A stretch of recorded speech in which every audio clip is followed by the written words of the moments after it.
Naomi, Dora, buenas noches.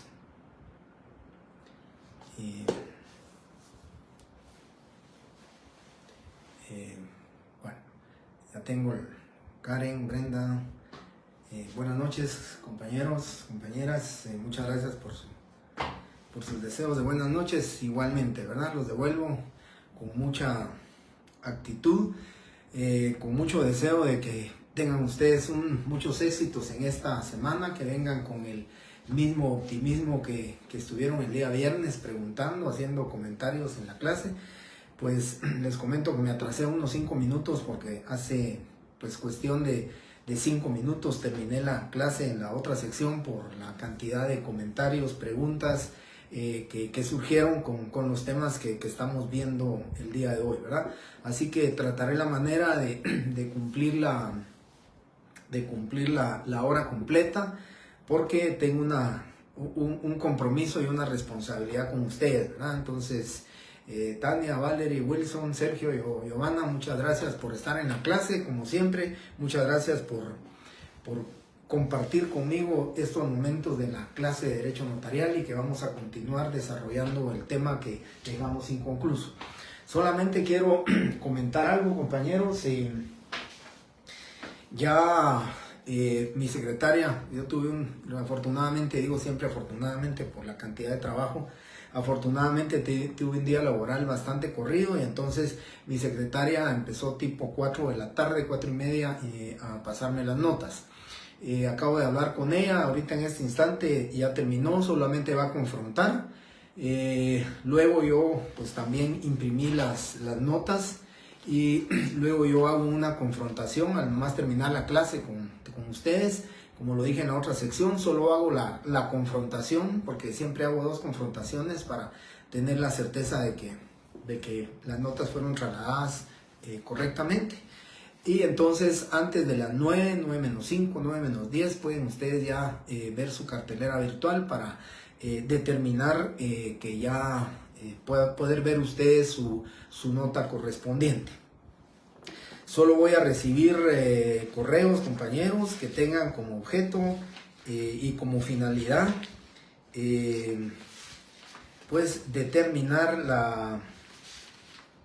la existencia, pues la inexistencia en el listado correspondiente, que no hayan aparecido en el listado correspondiente. Entonces por eso es que lo voy a hacer así, de esa manera.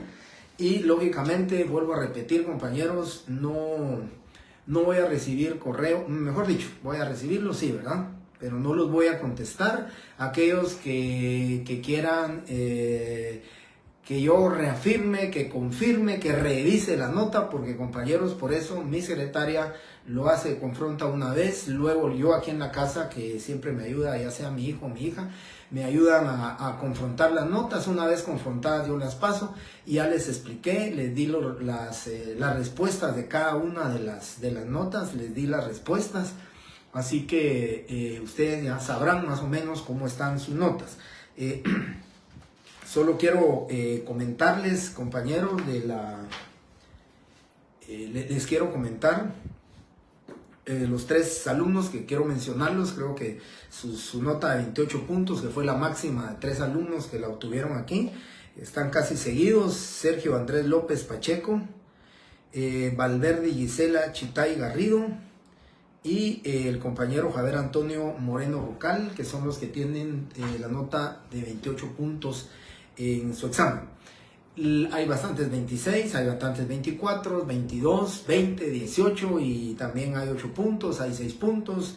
Yo esperaba de verdad mejores resultados, por lo menos que no bajaran de 15 puntos.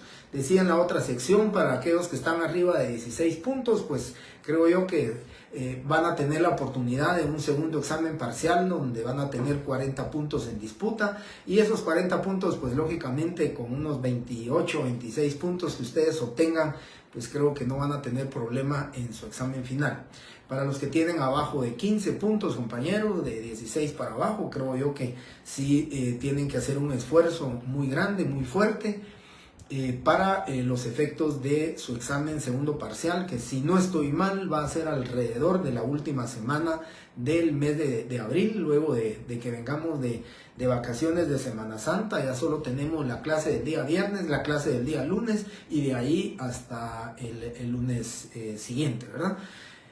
Bien, dicho esto, compañeros, vuelvo a repetirles, antes de las 9 de la noche, 9 menos 5, ya pueden estar ustedes viendo su cartelera virtual, de que ya están trasladadas las notas para que sepan ustedes su nota. Bien, voy a continuar con el desarrollo de este tema. Ya hablamos de las formas de encuadrar la función notarial, eso lo platicamos, ya lo voy a poder borrar este tema que platicamos.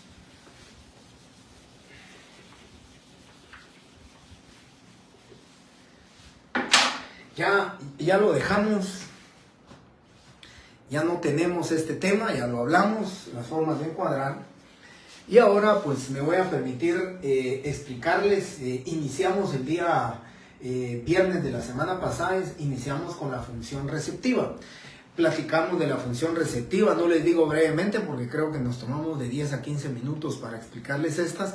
Y así tienen algunas de casi todas estas actividades o funciones que el notario desempeña, pues casi todas, no les digo brevemente porque creo que son muy importantes, como les decía a ustedes, explicándoles de que aún sin haber tomado la hoja de papel sellado especial para protocolos, nosotros debemos de cumplir con estas 4 actividades o 4 funciones que el notario desempeña. Continuamos entonces, compañeros, con esta función preventiva. Es una función, les quiero comentar, pues no he borrado todavía el video del día viernes, hasta el día miércoles por la mañana lo estaré borrando, pero si ustedes lo miran, hice un cambio aquí, había puesto directiva o asesora y aquí le había puesto preventiva. Explicaba en la otra sección que lo que busco con ese cambio es de que lleven ustedes a manera de una secuencia lógica de lo que el notario hace frente a sus clientes cuando los tiene ahí sentados en la silla y ustedes están en su escritorio, les están escuchando a los clientes, cuál es la decisión que quieren para fraccionar un instrumento público, para que ustedes le autoricen un instrumento público, una escritura. Entonces, la secuencia lógica es que si ustedes reciben la información, aquí hay una función receptiva y luego tenemos la función preventiva.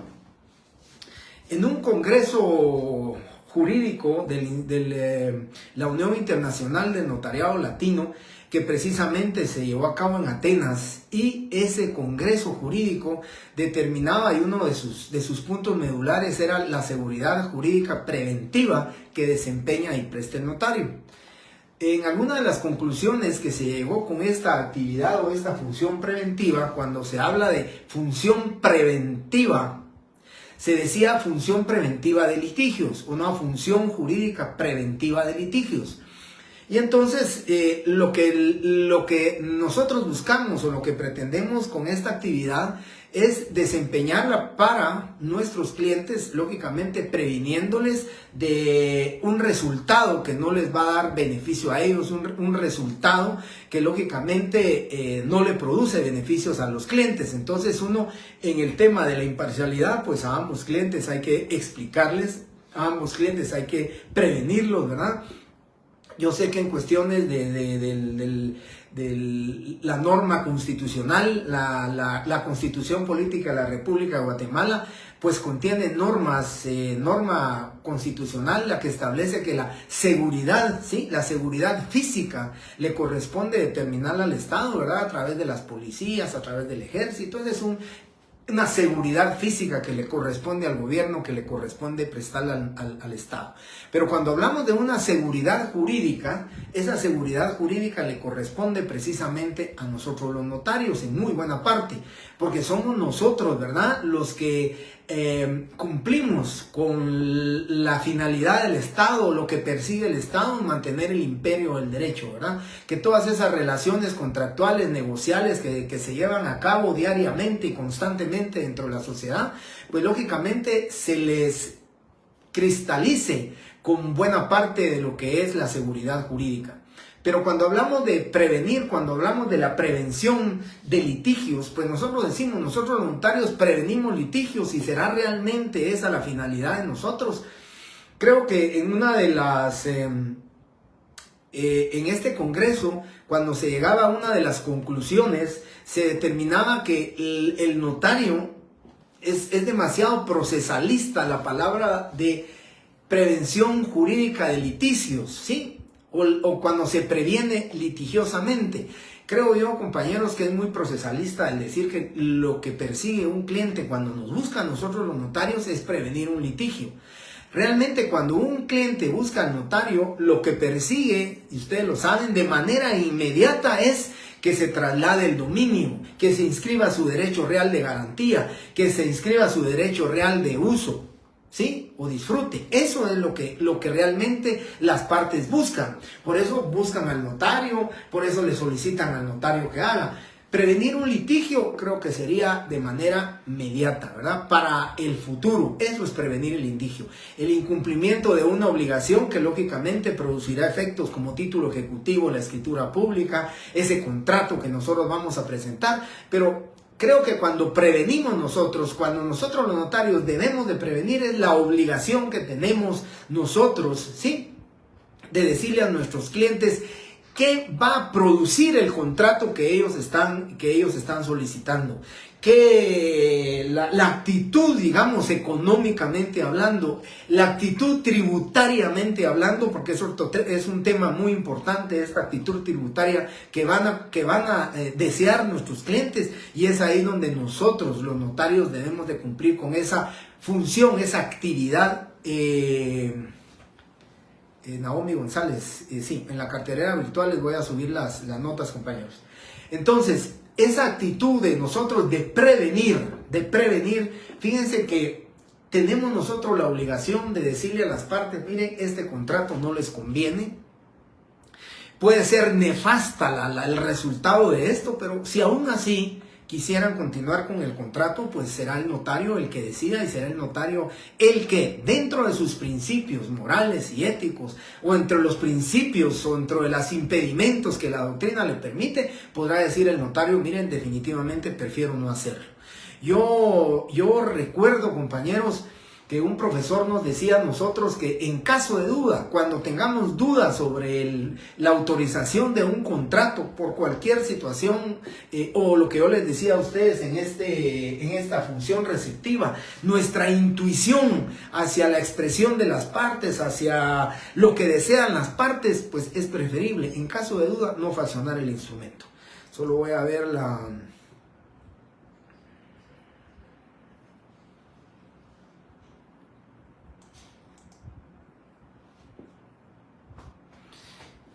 Usted está transcribiendo parte de lo que digo. Muy bien, gracias, compañero o alumno Tánchez. Le agradezco mucho lo que usted esté pues ahí haciendo las notas correspondientes.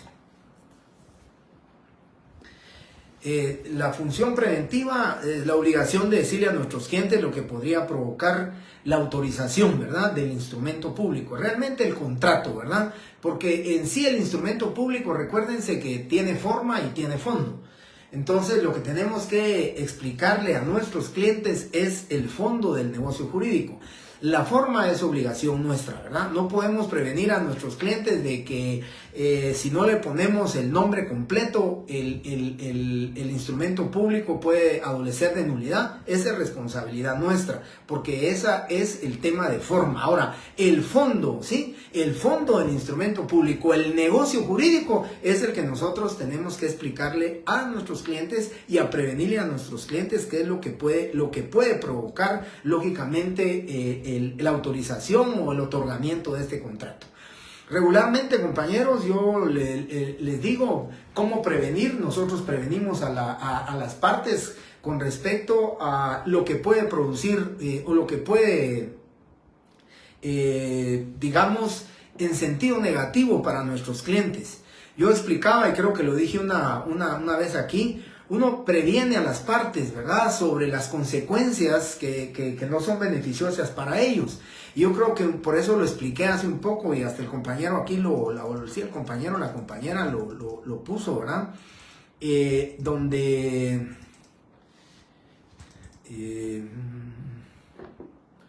Bien, creo que lo de las notas los tiene un poco inquietos a ustedes, ya las van a saber. La más baja es de, si no estoy mal, Wilson, la más baja es de 4 puntos, dos respuestas correctas. No las voy a publicar por Classroom, es en cartelera virtual donde las voy a subir. Ya tenemos la opción de cartelera virtual ahora. El semestre pasado todavía no, pero ahora ya la tenemos. Bien, les digo entonces cómo prevenir a las partes. Regularmente, y aquí la compañera, el compañero que estaba transcribiendo algo de las notas, yo les decía... sí, así es, Eric. Cualquier problema que puede surgir. Yo lo que les pongo siempre de ejemplo es este tema. Ustedes, Marco Livio Díaz, creo que es el superintendente de Administración Tributaria, lo escuchaba hace poco en una radio, no recuerdo si era Emisoras Unidas, si valga la publicidad, o Radio con Criterio, en uno de estos dos radios. Yo estaba escuchando una entrevista que le hacían por la tarde al superintendente de Administración Tributaria, y yo decía realmente que ahora con el tema de la información a través de los temas virtuales, todas esas herramientas que se tienen, pues la verdad es que ahora a nosotros los notarios, yo decía la palabra rastrear tal vez la veo muy peyorativa, pero creo que ahora sí nos tienen bien controlados, ¿verdad? Ya vieron ustedes, y lo platicábamos la clase pasada, que les decía yo a ustedes con el tema de las facturas electrónicas, ¿verdad? Vean ustedes en su app de la Superintendencia de Administración Tributaria, ahí pueden tener ustedes el listado de cuáles facturas han extendido, cuántas han recibido. Ahí pueden ver ustedes si tienen omisos, si no tienen omisos. Bueno, la verdad es que ahora nos tienen bastante controlados, y con esa disposición que tiene ahora la SAT hacia los notarios, pues nosotros estamos obligados a prevenir a las partes. Regularmente, compañeros, las partes siempre dicen, o el comprador, más que todo el comprador, pero ahora tiene que tener cuidado también el vendedor, porque recuérdense que existe leyes, ¿verdad?, en contra del lavado de dinero y otros activos, la procedencia de dinero ilícito, ¿verdad?, de actividades ilícitas, como es el contrabando, como lo es el narcotráfico, como lo es los grupos organizados en el tema del robo de carros. Todo eso lo establece la ley, evitando el lavado de dinero.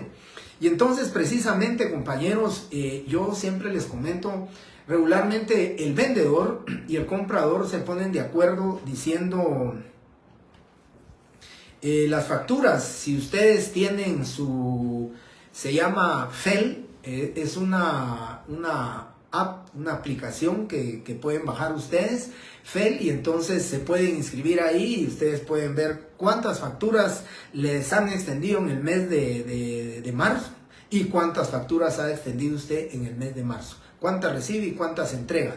Ahí, si tiene omisos, ahí está, ahí pueden ustedes ver todo lo que es la información tributaria que tienen, eso, el registro tributario, todo ahí lo tienen. O sea, lo que quiero decirles con el tema de la prevención es, si nosotros le decimos a nuestros clientes que van a hacer un contrato por 100,000 quetzales, pero el valor real de la escritura pública o del contrato es de 1,000,000 de quetzales, esos 900,000 quetzales que van a quedar, entendámoslo así coloquialmente, ¿verdad?, que van a quedar en el aire. Yo entiendo que algunos notarios lo que hacen es que hacen un contrato de compraventa de mejoras, hacen un título de crédito, un pagaré, una letra de cambio, y con eso de alguna manera disfrazan la procedencia de ese dinero. Pero regularmente, compañeros, ahora decía el superintendente de Administración Tributaria que ya están enlazados con el registro de la propiedad, con la superintendencia de bancos y la superintendencia de administración tributaria, y de alguna manera hacen pues una revisión, una investigación cruzada con respecto a esto. Pero dejemos la investigación que haga la superintendencia, ya voy a explicar por qué.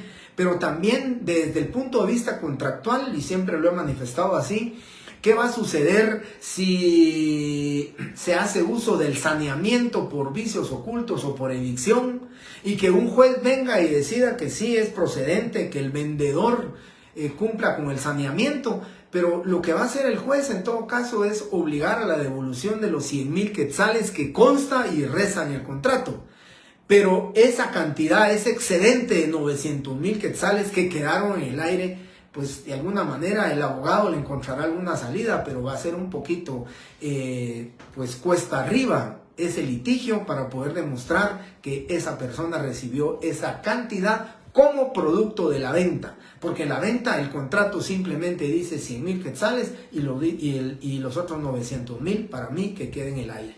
Por eso debemos de prevenir a nuestros clientes, y no solo desde el punto de vista contractual, decía yo, sino que también tributario.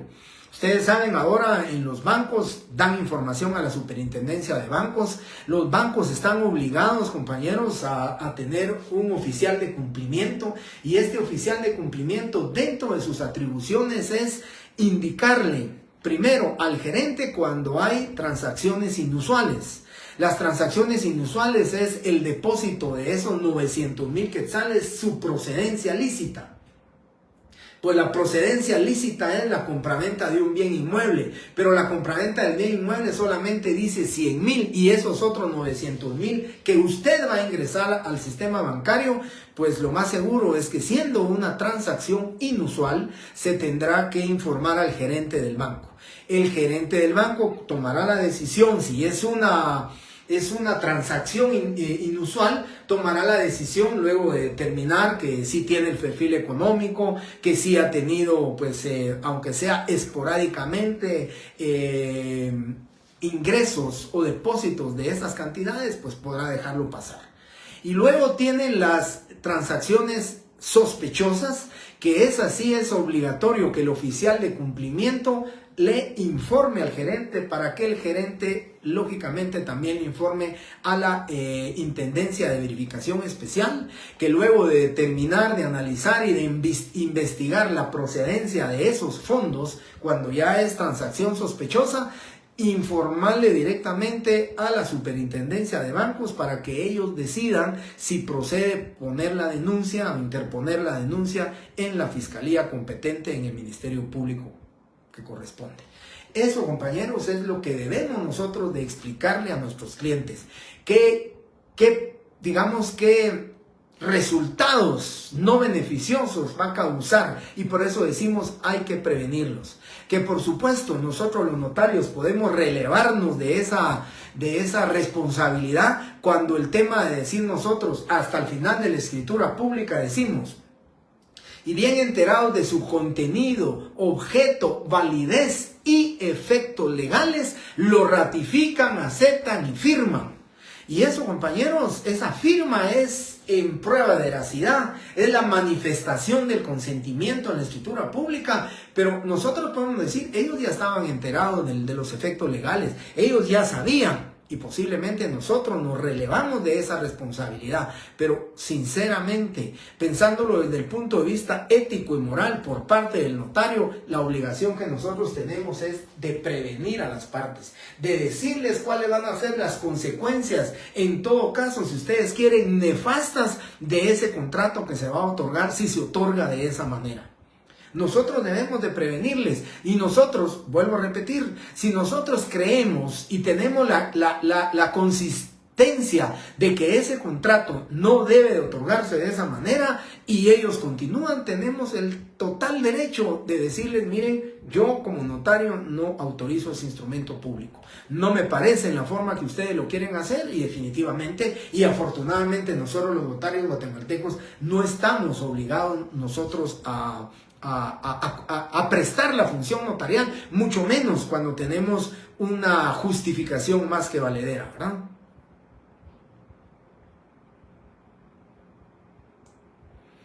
En el momento que firman es al cierre de la escritura pública, el artículo 29, en el artículo 29 también lo dice al final, ¿verdad? En el cierre de la escritura pública, en el artículo 29 dice, la advertencia a los en el numeral 11, la advertencia a los otorgantes de los efectos legales del acto o contrato, que deben de presentar el testimonio a los registros respectivos, y entonces el notario le advierte de los efectos legales. Y por eso nosotros, en el numeral 10 dice, la fe de haber leído el instrumento a los interesados y su ratificación y aceptación. ¿Qué significa? Ellos ratifican, ellos aceptan, ellos están enterados de los efectos legales y por eso lo están firmando.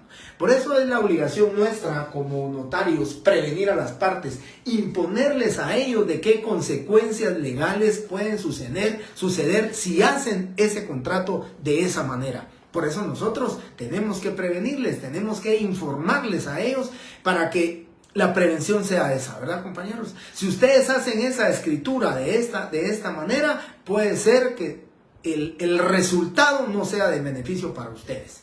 Si ya lo saben, pues definitivamente nosotros, si más adelante se nos llega a cuestionar, nosotros tendremos la solvencia para poder decir a nuestros clientes la advertencia, la prevención la hicimos, ustedes no quisieron hacerla, eso ya sinceramente sale de la responsabilidad como notario. Bien, esa es entonces la actividad preventiva. Ya prevenimos a las partes y ahora viene la función directiva o asesora. La función directiva o asesora es dirigir, es asesorar. Si bien es cierto, en la definición de notario solo tenemos es el profesional del derecho encargado de una función pública, que consiste en recibir, ¿sí? Prevenir, interpretar y dar forma legal a la voluntad de las partes, pero también debemos de dirigir, también debemos de asesorar. Nosotros los notarios estamos sujetos, ¿verdad?, a que se nos planteen varios problemas jurídicos. Y si no son problemas jurídicos, van a varios hechos, ¿sí?, que nosotros debemos de resolverle. Y posiblemente, y no posiblemente, yo creo que así es. Definitivamente nosotros los notarios vamos a ponerle así como que fuera un abanico o como que fueran las 5 cartas cuando estamos jugando cartas, pues las 5 cartas les vamos a poner nosotros las opciones que tienen ellos para determinado contrato. ¿Qué opciones tienen? Somos nosotros los que conocemos la ley, somos nosotros los que los vamos a dirigir, los que los vamos a asesorar. Entonces les ponemos ahí la solución. Mire, está este contrato, está este otro, y tome usted la decisión. Por supuesto, con el propósito de aclararles a ellos las dudas, de imponerles las obligaciones, los derechos, ¿sí?, que se van a generar precisamente de cada uno de los contratos. Y es que pienso yo, ¿verdad?, en el tema de la dirección, en el tema de la asesoría. Nosotros vamos a asesorar a nuestros clientes y recuérdense, yo creo que conté ese caso aquí en clase, pero lo repito brevemente. Yo siempre cuando mis clientes me dicen, mire, mi esposa y yo le vamos a dar nuestra casa a nuestros hijos, siempre pregunto la edad que tienen los menores de edad. ¿Sí? Si tendrán 16, 17 años, pues calculen ustedes, para su mayoría de edad serán 1 o 2 años. Pero si los menores tienen 3, 5, 6, 7 años, siempre, compañeros, yo les asesoro, yo les dirijo y les digo, miren, piénsenlo. Si ustedes le trasladan el dominio de ese inmueble a sus hijos, le están poniendo un candado hasta que ellos cumplan su mayoría de edad. Y no es que ese candado les vaya a provocar un problema legal, no. Simplemente lo que va a suceder es que ellos no van a poder disponer de su propiedad cuando ellos son los propietarios. Cuando posiblemente por construir en un segundo nivel para tener mejor a sus hijos, o para vender el inmueble y comprar otra casa y tener mejor a sus hijos, no lo van a poder hacer, no lo van a poder vender. Van a tener que ir a un tribunal a demostrar la necesidad y la utilidad para poder vender ese inmueble. Entonces, compañeros, eso es precisamente la asesoría y la dirección. Si el cliente le dice a uno, mire, pero definitivamente pues yo quiero hacérselo así, eso es cuestión de ellos. Uno ya está dirigiendo, uno ya está asesorando, ya les está explicando el tema de cuál es el usufructo, cuál es el saneamiento, ¿sí? Mire, pongámosle saneamiento de ley. Bueno, la ley dice que si no se pone, de todas maneras se está obligado al cumplimiento del saneamiento. Lo que sí tenemos que dirigir y asesorar es si el vendedor dice, mire, el cliente va a renunciar al saneamiento de ley. Hay que explicarle a nuestro cliente que si él renuncia al saneamiento, sí hay que ponerlo expresamente, pero que definitivamente él más adelante no va a tener derecho a esa institución del saneamiento por vicios ocultos o por evicción. Ese es el tema de la dirección. Cómo dirigimos en un acta, en un acto notarial, no en una escritura pública. El matrimonio, ¿verdad? El matrimonio, compañeros, debemos nosotros de imponerles a los, y la misma ley lo dice, ¿verdad? Leer el artículo 78 y del 108 al 112 del Código Civil. ¿Por qué? Primero, porque es la institución, el contenido en el 78, que es el matrimonio en sí. Y luego el 108 al 112 dice deberes y obligaciones que nacen del matrimonio. Y ahí tenemos que explicarles a ellos, asesorarles a ellos. La advertencia de que tienen o pueden optar por un régimen económico de matrimonio. Explicarles cuál es cada uno de esos. Asesorarles cuál de ellos o de esos les corresponde a la pareja para que ellos estén bien asesorados y para que ellos estén bien dirigidos con respecto a esto. En el tema de la asesoría, mire, yo me llamo Jorge Antonio, pero siempre he usado José Jorge. Y ahora quiero, pues, que mi DPI aparezca José Jorge. ¿A quién le corresponde asesorar y dirigir a estas partes? Pues, compañeros, la identificación de persona no le modifica a usted el registro civil con el tema de cambiar el nombre. Para que le aparezca en el DPI hay que asesorarle, hay que decirle, usted no necesita una identificación de persona. La identificación de persona le permite a usted, ¿sí?, utilizar, ¿sí?, cualquiera de los nombres, José Jorge o Jorge Antonio, ¿sí? Pero el cambio de nombre sí le va a hacer una modificación a su registro civil, a su partida de nacimiento, y entonces ahí va a cambiar el nombre y ahí sí va a poder usted obtener su DPI con el nuevo nombre. Esos son los temas de dirigir, esos son los temas de asesorar. Porque si solo decimos, bueno, hagámosle su identificación de persona, él va a continuar utilizando Jorge Antonio y José Jorge, pero nunca en su DPI se va a hacer una modificación de su nombre. Por eso creo, compañeros, que es muy importante el tema de la función directiva y asesora. Y como yo decía, cuando dirigimos nosotros, ¿qué es lo que hacemos? Metafóricamente hablando, es buscarle un traje a la medida a las declaraciones y a las expresiones de voluntad que nosotros estamos recibiendo. ¿Para qué? Para que hagamos nosotros un contrato adecuado a la finalidad que ellos persiguen. Pero algo más importante, compañeros, con el tema de la asesoría, con el tema de la dirección. Siempre he pensado, ¿verdad?, que este tema de la asesoría, de dirigir a nuestros clientes, a nuestros, a los que nos requieren, ese tema de la dirección y de la asesoría es un tema que lo que persigue, que lo que busca, compañeros, es de alguna manera compensar esa injusticia ética que aparece en la ley del organismo judicial, en el artículo 3 de la ley del organismo judicial,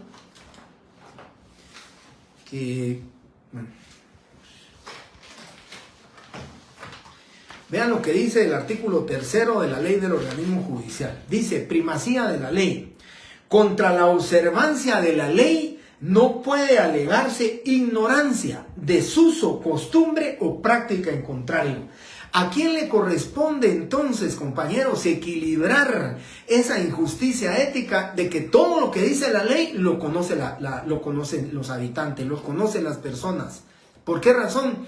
Porque cuando decimos se constituye el usufructo vitalicio, eso lo tiene que saber. No puede alegar un cliente, mire, yo no sabía que era el usufructo vitalicio, o yo no sabía que era el saneamiento por evicción o por vicios ocultos. Yo desconocía eso, pero ahí lo puso el licenciado.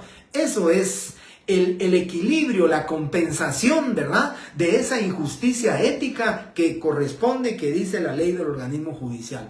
Todos, ¿verdad?, conocen la ley y su vigencia es obligatoria. Todos tenemos que decir, bueno, nosotros lo tenemos que conocer, ¿verdad?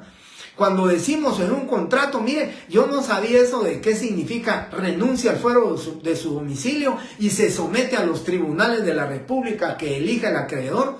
Eso, compañeros, es parte nuestra, es de explicarles, porque al final precisamente nosotros decimos, y enterados de su contenido, objeto, validez y los efectos legales. ¿Qué efecto legal? Es la expresión de voluntad que se hizo constar en la escritura pública, porque ahí se hizo constar, en la escritura pública se hizo constar lo del saneamiento, el usufructo vitalicio, lo de las reservas que se pudieran hacer, lo que el crédito se podrá ceder sin necesidad de aviso previo o posterior notificación, que se señala como lugar para recibir el pago correspondiente. Recuérdense, compañeros, que la interpretación de los contratos la hace precisamente un juez y nosotros debemos de aclararles, debemos de explicarles, ¿sí? No es tan fácil decirle, mire, usted le va a dar en vida a sus dos hijas, usted el inmueble. Sí, pero si se lo da por medio de compra-venta y las dos ya contrajeron matrimonio, si hubiera eventualmente un divorcio de cualquiera de ellos, pues el esposo va a tener acceso a la mitad de ese inmueble porque fue adquirido en compra-venta. Es un bien inmueble que adquirió esta persona.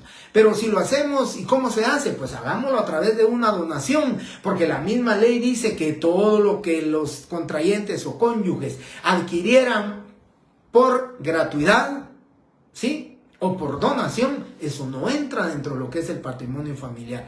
Son aspectos relevantes, compañeros, en la vida contractual de las personas, cuando uno les explica contractualmente hablando qué es el efecto que va a producir.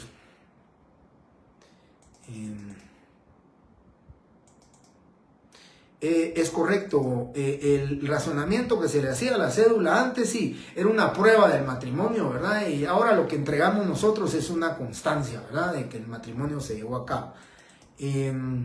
A veces se ponen los clientes necios, es cierto, eso es cierto, compañeros.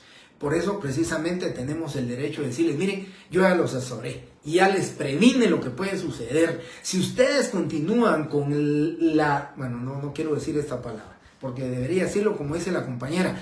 Si ustedes siguen con la necedad, no, ¿verdad? No hay que decirles así. Si ustedes insisten con que se haga el contrato de esta manera, pues sencillamente yo como notario no lo haría. Mejor busquen otro notario, posiblemente él sí se los va a hacer.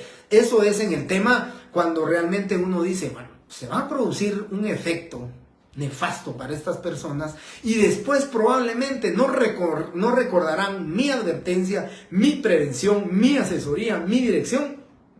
Mejor no lo hago, ¿sí?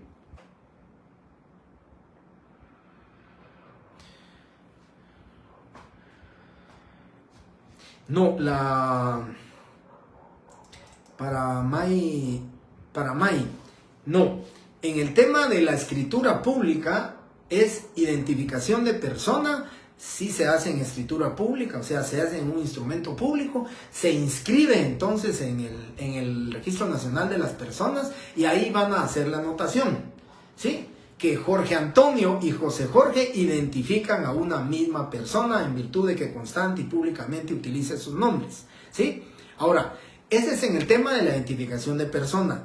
Para el cambio de nombre, que entiendo que es la que me pregunta que usted me hace, para el cambio de nombre, aquí no es instrumento público, aquí es una diligencia o un trámite de jurisdicción voluntaria en vía notarial. Aquí hacemos un cambio de nombre, aquí se hacen actas notariales, se hace el acta de requerimiento, se solicita hacer el cambio, deben de hacerse 3 publicaciones, luego una final de que ya se hizo el cambio de nombre. Si como se publica precisamente para que alguien, si se mira afectado, pues lógicamente se termina la voluntad, el acuerdo ese de las personas, alguien impugna ese cambio de nombre que le afecta a él, que lo demuestre y el notario ya no podrá continuar con la resolución correspondiente y se va a litigio. Ahora, si no hay ninguna oposición, el notario dicta la resolución dentro de este trámite y la certificación de la resolución final de ese cambio de nombre si se inscribe en el RENAP para que en la partida de nacimiento hagan en la anotación. ¿Qué cambió de nombre? Ya no será Jorge Antonio, sino que será José Jorge. Y su DPI ya le va a salir como José Jorge. La identificación de persona no. La identificación de persona continuará siempre él con su nombre, Jorge Antonio, pero el José Jorge también lo podrá usar indistintamente. Bien, entonces termino aquí, ¿verdad? La función directiva, la función asesora, que es precisamente dirigir y asesorar, ¿sí?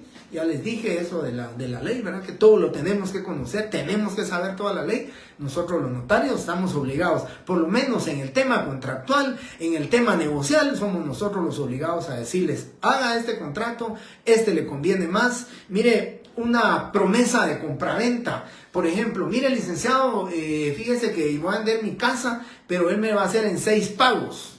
Ocurre. Y entonces uno le dirige, mire, si es en 6 pagos, ¿para qué van a hipotecar el inmueble? ¿Para qué van a hacer gasto de inscripción y esto? ¿Por qué no mejor hacen una promesa de compraventa a 6 meses plazo?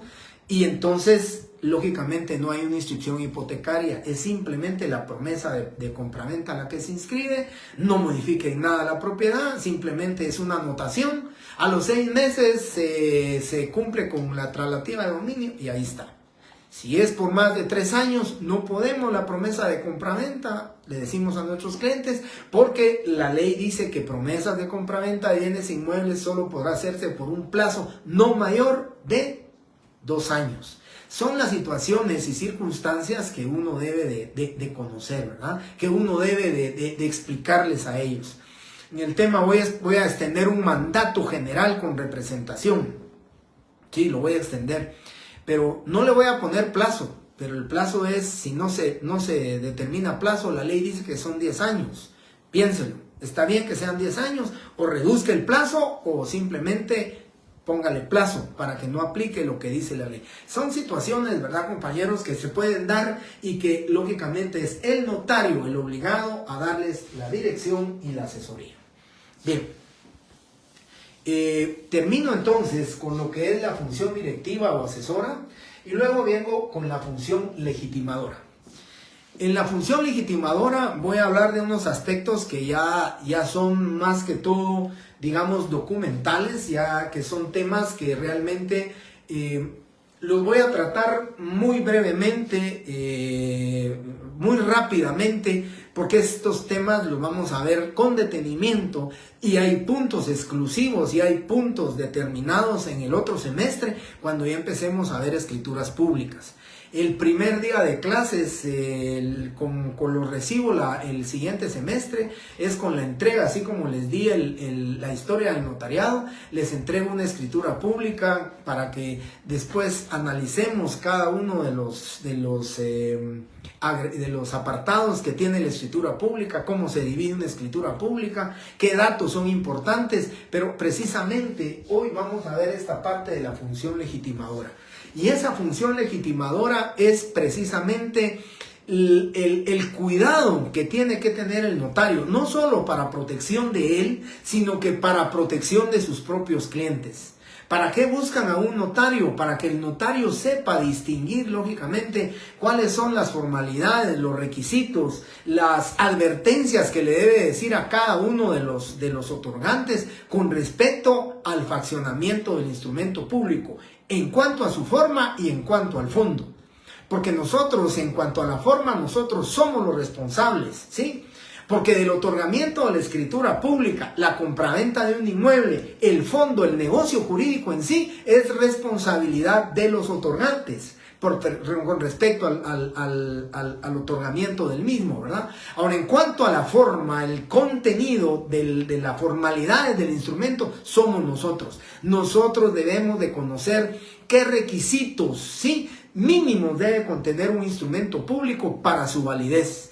¿Cómo debemos de identificar a las personas? Y es precisamente que en el artículo 29, ¿sí?, se encuentra contenido cuando decimos la función legitimadora. ¿Y qué significa eso? Lo que tenemos que es legitimar a las partes, no solamente en sus datos individualizantes, sino que legitimar a las partes con respecto a la titularidad del derecho que ellos pretenden, ¿sí?, enajenar. que ellos pretenden hipotecar, que ellos pretenden ignorar. Eso es, tenemos que legitimar. Y si alguien está manifestando que es representante legal de una empresa, representante legal de su mandante, pues que lo acredite, ¿verdad?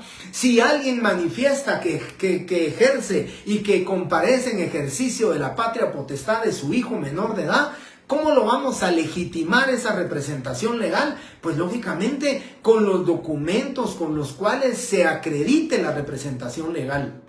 Y el tema importantísimo en la función legitimadora. La ley dice que el notario debe de calificar el título con el cual se acredita una representación. Y miren la importancia que dice la ley. El notario dice, manifestará que a juicio de él y de conformidad con la ley, la representación que se ejercita es suficiente. Y esa es la actividad legitimadora.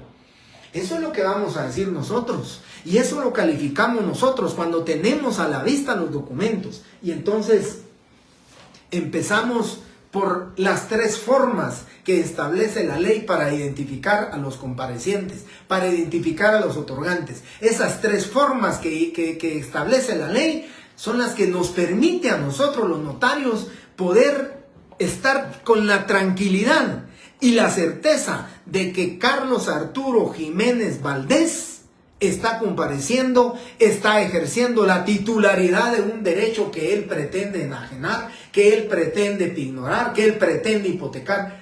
Eso es la importancia, ¿verdad? Bien, eso a su juicio lo vamos a ver más adelante, es para el otorgamiento de los contratos. Pero les decía entonces, compañeros, tenemos tres formas para identificar, para cumplir con esta función legitimadora. ¿Cómo o cuáles formas tenemos? La primera forma que tenemos nosotros para identificar a una persona es con la dación de fe, la fe de conocimiento, tal y como lo establece el numeral 3 del artículo 29 del Código Notariado. Dice, la fe de conocimiento de las personas que intervienen en el instrumento. Y miren esa relevancia de nosotros, la dación de fe. La fe de conocimiento, ¿qué significa? Yo digo que Carlos Arturo Jiménez Valdés es de mi conocimiento. No le pido documento de identificación, no lo identifico a través de otro medio, sencillamente con mi fe de conocimiento. Pero esa fe de conocimiento conlleva la aplicación de la fe pública del notario, porque con esa fe pública, esa presunción legal de veracidad, que yo como notario digo, él así se llama porque yo lo conozco. Esa es la fe de conocimiento. Pero yo decía en las actuales circunstancias, con esos temas de los fraudes que existen, yo les decía, creo que lo dije un día, a la única persona que yo me atrevería a decir, la conozco, fe de conocimiento, sería a mi madre, a mi mamá. Pero el artículo 77, con ese principio de extraneidad, no me lo permite, ¿verdad?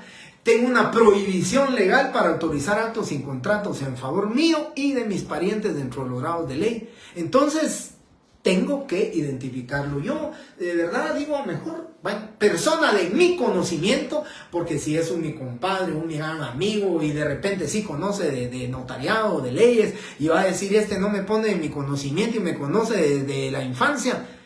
Entonces, no digamos susceptibilidades, persona de mi conocimiento y se identifica con el documento personal de identificación.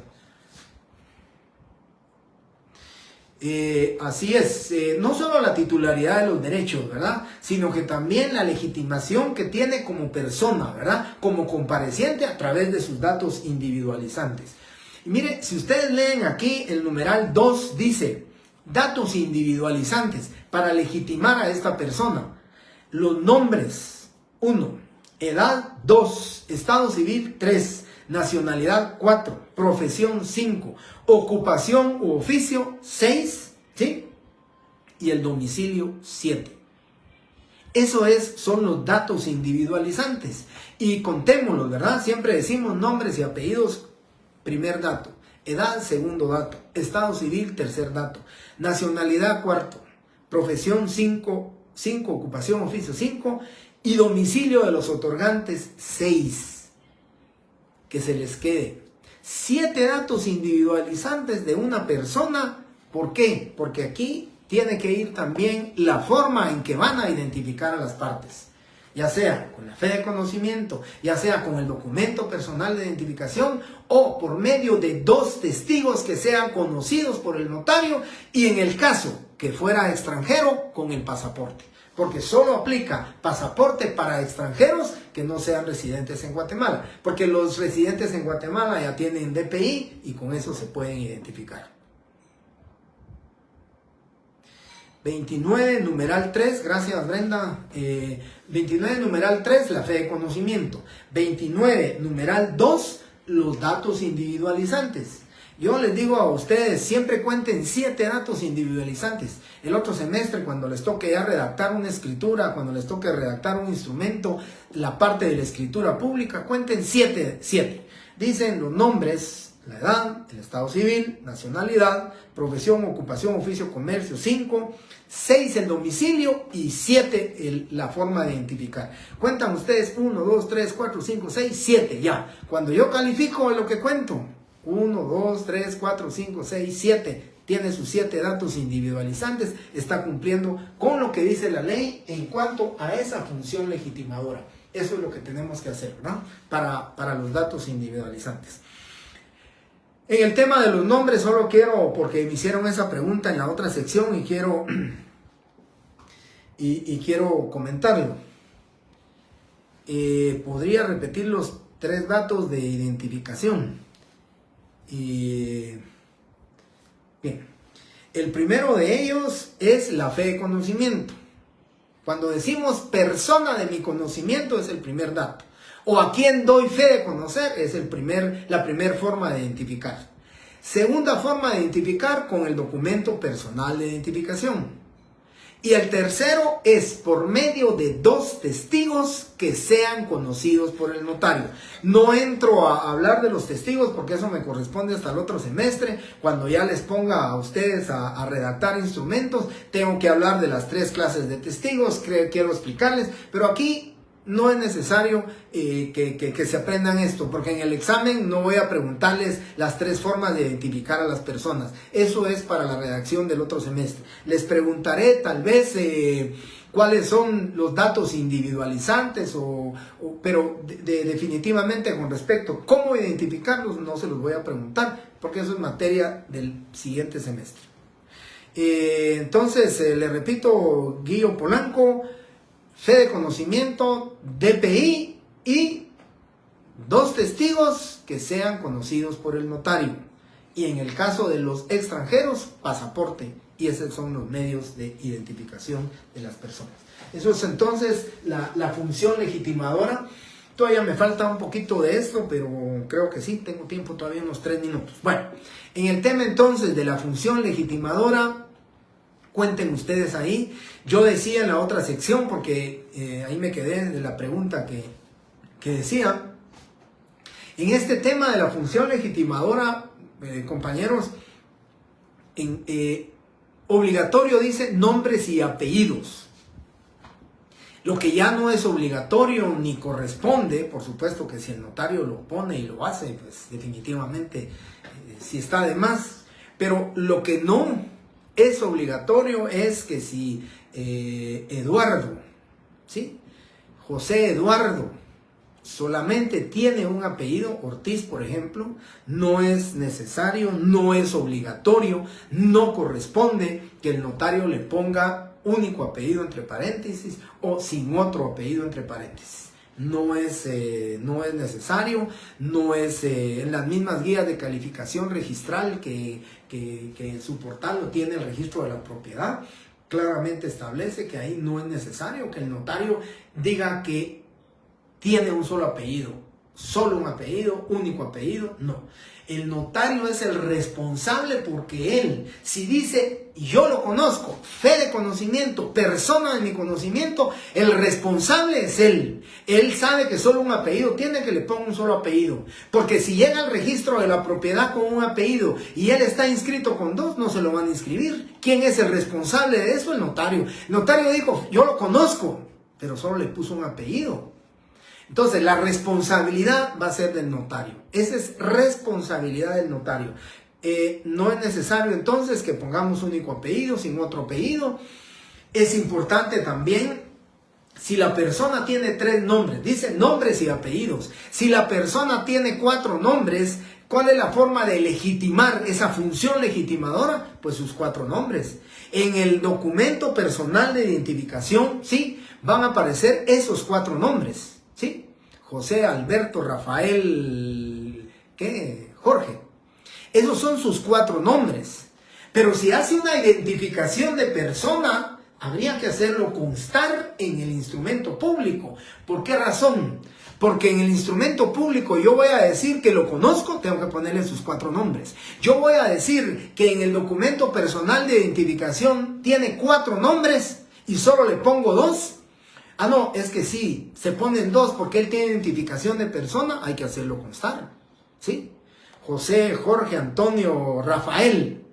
También identificado legalmente con el nombre de Rafael, pues ya lo hacemos constar, ¿verdad? Porque si no, lo que va a suceder es que si aparece inscrito con los 4 nombres y el notario solo le pone 1 porque tiene identificación de persona, pues no se lo van a inscribir. No hay una función legitimadora. No está calificando la legitimación que tiene que hacer la parte cuando se identifica, ¿sí?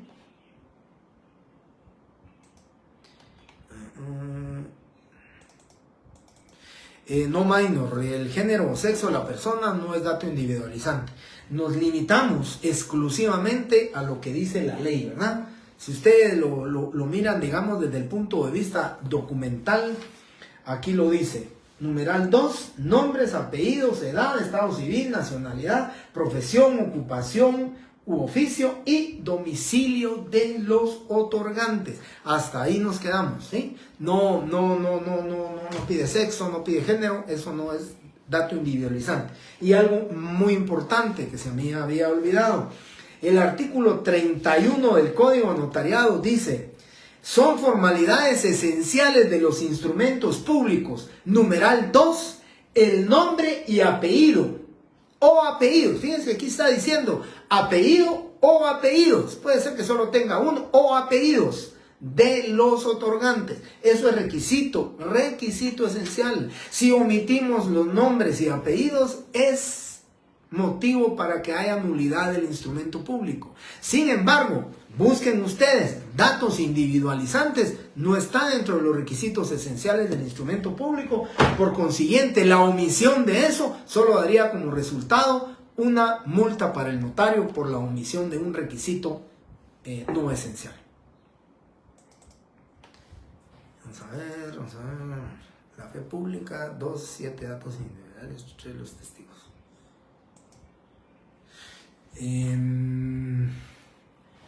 La fe pública de conocimiento, ¿verdad? Sería 1, 7 datos individuales, es correcto. 3 los testigos, 3 sería 3 como forma el numeral 3 es como forma, ¿verdad? De identificar, son 2 testigos conocidos por el notario.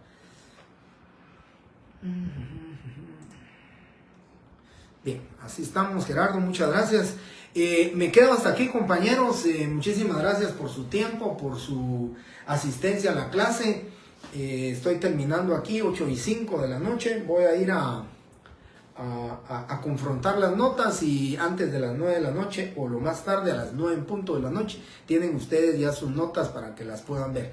Nuevamente, muchísimas gracias por su tiempo, compañeros, por estar aquí en la clase. Nos miramos el día viernes, primeramente Dios, con ustedes a las 6 menos cuarto de la tarde. Recordemos que ya solo este viernes que viene tenemos, ya el siguiente viernes es la huelga de Dolores, es el viernes de Dolores, por consiguiente solamente tenemos la clase del viernes y la del día lunes. Muchísimas gracias, compañeros, les agradezco su tiempo, muy buenas noches, hasta mañana.